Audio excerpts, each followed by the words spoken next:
Friends, இன்னைக்கு பார்க்க போகிற ரெசிபி என்னன்னு பார்த்தீங்கன்னா மோர் ரெசிபி. மோர் வந்து வெறும் மோர் இல்லை, மாங்காய் மோர்.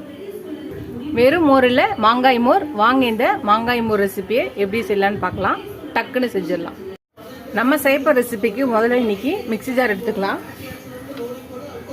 அப்புறம் ஒரு 2 பத்த மாங்காவை குட்டி குட்டியாக கட் பண்ணியிருக்கேன், அதை போட்டுக்கலாம்.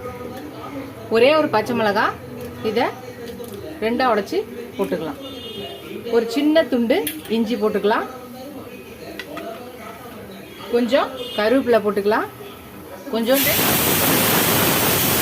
கொஞ்சோண்டு கொத்தமல்லி போட்டுக்கலாம். 1 ஸ்பூன் கல்லுப்பு போட்டுக்கலாம்.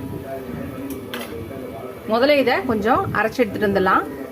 நம்ம கொஞ்சம் அது கொஞ்சம் குறைன்னு அரைச்சாச்சு. இப்போ 1/4 லிட்டர் தயிர் ஊற்றிக்கலாம்.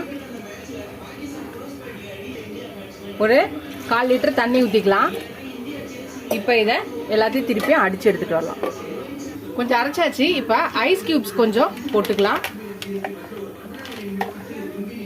வெயிலுக்கு சில்லுன்னு எதமா இருக்கும். இப்போ இன்னொரு வாட்டி அடிச்சு எடுத்துட்டு வரலாம். அவ்வளோதான், அடிச்சாச்சு. இது நீங்க வடிகட்டுறதா இருந்தாலும் வடிகட்டி குடிக்கலாம், இல்லை அப்படியேவும் குடிக்கலாம். அவ்வளோதான், நம்ம சர்வ் பண்ணிடலாம். மோர் ஒரு கிளாஸ்ல ஊற்றிட்டு பொடியா நறுக்குனா மாங்காவை இது மேலே போட்டு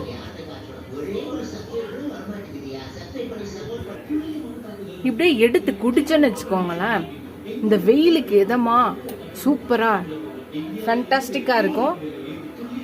நம்மளோட சம்மர் ட்ரிங்க் ரெடி ஆயிடுச்சு.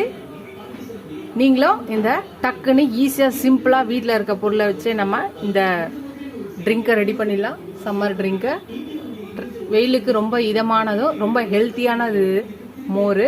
ஸோ மாங்காய் மோர் ரொம்ப டிஃப்ரெண்ட்டாக இருக்கும். ட்ரை பண்ணி பாருங்கள். ட்ரை பண்ணி பார்த்துட்டு எப்படி இருக்குன்னு சொல்லி ஃபஸ்ட் டைம் என் சேனலை பார்க்கணும், சப்ஸ்கிரைப் பண்ணிட்டு பாருங்கள். ஃபுல் வீடியோ பாருங்கள். உங்கள் ஃப்ரெண்ட்ஸ்க்கு அந்த சேனலை ஷேர் பண்ணி சப்ஸ்கிரைப் பண்ண சொல்லுங்கள். இதோட அடுத்த வீடியோ அடுத்த ரெசிபியில் பார்க்கலாம். Tata, bye bye friends.